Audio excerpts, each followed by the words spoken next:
Bem-vindos a mais um momento comigo, Ana da Almeida. Estamos iniciando o nosso momento onde a psicologia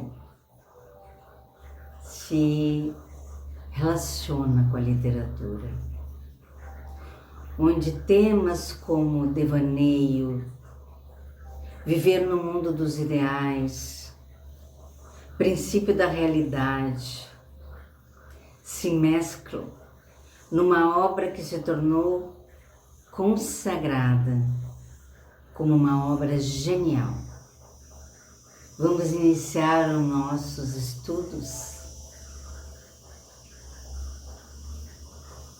resgatando a obra de Miguel de Cervantes, Dom Quixote de la Mancha. Eu vou ler algumas partes, vou comentar e assim a gente vai fazendo essa dança. Eu gosto de ler porque daí eu trago a construção da palavra dele, como é que ele construiu o seu texto. E nós estamos falando de 1585. Como é que um poeta, como é que um escritor tratava a junção das palavras, porque ele traz esse conflito entre o real e o ideal de forma muito cômica, de forma leve, não é? E aí, nosso primeiro capítulo do livro traz a contextualização. Onde estava o nosso fidalgo Dom Quixote de la Mancha? Como é que ele estava vivendo? Como é que ele passava o seu tempo? E como é que o seu estilo de vida, o seu estilo de construir o seu tempo, construiu essa novela, esse romance? E aqui nós estamos chegando num momento, no primeiro capítulo, onde nós estamos vendo que a imaginação de Dom Quixote encheu-se até a borda com tudo aquilo que lia nos livros. Perceba que assim, que ele nem dá um nome. Parece que a família dele era Queixada ou Queijada. O nome da família, mas ele nem lembra o nome do fidalgo. Já entra o nome do fidalgo como o nome daquele que ele decidiria ser. E quem ele decidiria ser em 1585? Um cavaleiro andante, que tinha aventuras, que confrontava gigantes. Não existiam mais gigantes naquela época. Onde matava gigantes e ofertava a sua amada. Ele nem tinha, na realidade ele gostava de uma moça que morava perto das terras dele, era uma lavradora. Ele elege essa lavradora como a sua Dulcinea. Então, ela, o seu cavalo, todos os seres que faziam parte do seu cotidiano, como fazendeiro, passaram a fazer parte do seu cotidiano ideal. E aí Cervantes começa a nos escrever mais ou menos assim: num lugar da Mancha, cujo nome não quero lembrar, vivia não faz muito tempo um fidalgo, desses de lança guardada em cabide, adarga antiga, rocém frouxo e galgo corredor, cozidos em que mais havia de vaca que de carneiro, guisados na maioria das noites, duelos e quebrantos aos sábados. O que é duelos e quebrantos? Duelos e quebrantos é ovos com torresmo, lentilhas às sextas e uma pombinha a mais aos domingos, consumiam 3/4 de sua fazenda. Ou seja, a dieta que Cervantes traz para o prato do nosso fidalgo é modesta. É uma dieta, assim, digamos, de uma pessoa empobrecida, sem recursos. Ele tinha uma casa, uma ama, um criado que era pau para toda obra, passava dos 40, não, ele tinha 50. A ama passava dos 40, a sobrinha que não chegava aos 20, um criado que era pau para toda obra, e o nosso fidalgo já beirava os 50. Era magro, enxuto de rosto, madrugador habitual e amigo das caçadas. E aí ele discorre sobre o nome do fidalgo, mas não está certo, então ele não quer perder tempo com isso. Cumpre saber que o nosso fidalgo, nos momentos de ócio, que era na maior parte do ano, entregava-se a devorar os livros de cavalaria, com tanta paixão e gosto, que até substituiu isso pelas caçadas, que ele gostava também. E ele tinha tanta curiosidade e desatino por esses livros, que ele vendeu muitos alqueires de terra de plantio para comprar os livros de cavalaria, levando todos para casa que pôde encontrar. Dentre esses, nenhum lhes parecia melhor do que os escritos pelo famoso Feliciano da Silva, porque a clareza de sua prosa e entregadas razões lhe pareciam verdadeiras pérolas. Então eu vou ler um pouquinho, só para vocês terem ideia do que eram os livros desse Feliciano da Silva. Só um trechinho. A razão da sem-razão, que é a minha razão, se faz. De tal maneira a minha razão enfraquece, que com razão me queixo da vossa formosura. Ou seja, os livros não diziam nada com nada. E ele, por querer entender esses livros, foi perdendo o seu juízo. No afã de entender estas entrelinhas e descentrar-lhes o sentido. Coisa que nem o próprio Aristóteles, se ressuscitasse unicamente para esse fim, era capaz. E assim ele passava os dias, obcecado pela leitura. Passava a ler todas as noites e todos os dias também. E por pouco dormir e muito ler, secaram-lhe de tal maneira o cérebro e que acabou por perder o juízo.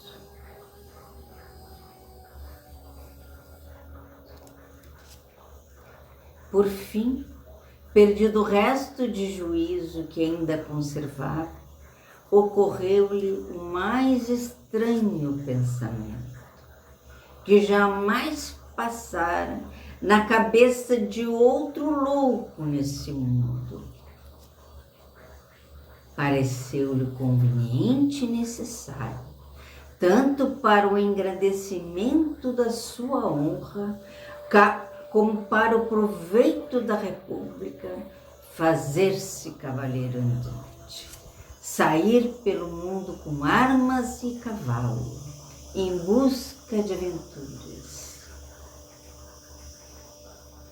Coitado, já se imaginava coroado pelo valor de seu braço, pelo menos no império de Trapisonda. Aqui ele já tinha criado um império, aí ele já estava num outro tempo e num outro lugar. mas em corpo ele ainda estava em La Mancha. E assim, com esses tão agradáveis pensamentos, impelido pelo estranho gosto que nele sentia, deu-se pressa em concretizar seu intento.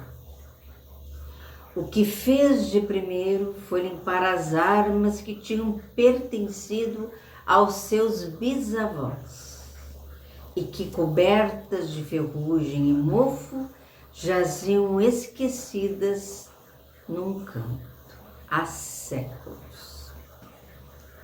Em seguida examinou o cavalo, como se tivesse este mais quartos que R$1, e passou imaginando durante 4 dias o nome que lhe daria. E aí resolveu finalmente chamá-lo de Rocinante, nome que lhe pareceu iminente e sonoro.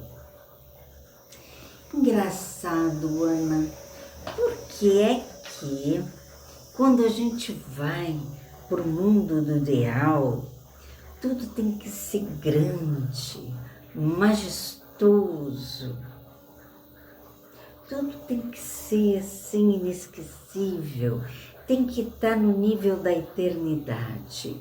Por que será, Ana? Por que no nível da matéria a gente se sente tão ordinário, tão comum, e no nível do espírito tudo é grande, majestoso? O nome Dom Quixote de La Mancha, o cavalo Rocinante. Por quê? Por que será? Pensa um pouquinho comigo. Na matéria, a energia nos puxa para a terra, nos puxa para baixo. No espírito, a energia nos puxa para o alto. Na matéria, nós estamos no universo da transitoriedade, no universo do esforço, no universo de tecer a humildade. Sentimos-nos um grão de areia na infinita dimensão da praia, na multiplicação dos grãos. Nós somos um grãozinho de areia, imersos em milhares de grãos de areia tão pequeninos como nós. No espírito, nós somos indivíduos. Engraçado, né? Às vezes a gente pensa o contrário, né? Que aqui a gente é um indivíduo e que quando a gente for se integrar ao todo divino, nós estaremos perdidos no corpo de Deus. É justamente o contrário. A nossa divindade é única, é a expressão única da divindade de Deus. O que nós viemos fazer aqui na Terra, somente nós podemos fazer. E o que aconteceu com o nosso fidalgo é que ele não teve força, o espírito dele não desceu na matéria. Ele vendeu as terras onde ele poderia produzir o plantio para comprar livros, para entrar num outro nível, um nível de realidade ideal. E aí ele se encontra com a majestade do Espírito. Porque o nosso Espírito, sim, é majestoso, é original, é criativo. E quando nós saímos da matéria e adentramos totalmente no espírito, essa matéria perde força vital. E aí a genialidade de Cervantes, né? Em colocar, em contextualizar o nosso Dom Quixote, porque ele era magrinho, ele era franzino, o cavalo era magrinho, tudo estava desprovido da essência espiritual, da prosperidade e da abundância. Tudo estava no universo do pensamento dele. E ele leu, perdeu o juízo. O que perdeu o juízo? Perdeu a conexão com o real, da realidade dele, e adentrou no universo ideal. E passou a trazer para esta realidade a realidade ideal. Então vamos ver como é que Cervantes, nos próximos capítulos, vem fazer esse trabalho de tornar o ideal materializado. Lembrando que o nosso Dom Quixote é muito magro, que o cavalo do nosso Dom Quixote está magérrimo, que todo cavaleiro tinha que ter uma dama, porque se o cavaleiro não tinha uma dama, era como um espírito sem alma. A dama era a cor do mundo do cavaleiro. E nos livros que ele lia, o cavaleiro enfrentava gigantes. Então, ele teria que abater um gigante e mandar para a sua dama. Ela receberia o seu troféu, a sua grande conquista. E quem era a dama de Dom Quixote? A dama de Dom Quixote se chamava Aldonça de Lourenço. Na realidade, Aldonça de Lourenço era uma lavradora da fazenda vizinha dele. E aí ele resolveu chamar Aldonça de Lourenço, que era uma lavradora, uma mulher muito simples, lembrando que ele já está na faixa dos 50, então a nossa Aldonça de Loureiro, ela deve também ter os seus 50 anos e nunca soube, porque ele nunca se dignou a dizer a ela o quanto ele a admirava, o quanto ele a amava. E aí ele passou a chamá-la Dulcineia de Toboso, porque Toboso era o lugar onde ela vivia. Então observa assim, o cavalo Rocinante, ele é o Dom Quixote, que a gente nem sabia o nome, que o Cervantes nem se deu o trabalho de dar um nome dele nessa dimensão ordinária, já passou a chamá-lo de Dom Quixote de La Mancha. Olha a genialidade do Cervantes, né? Colocando já aonde é que está o nome nessa história, aonde que está o nosso personagem, o que era a vida dele nesta dimensão material. Um cavalo magro, uma fazenda minguada, né?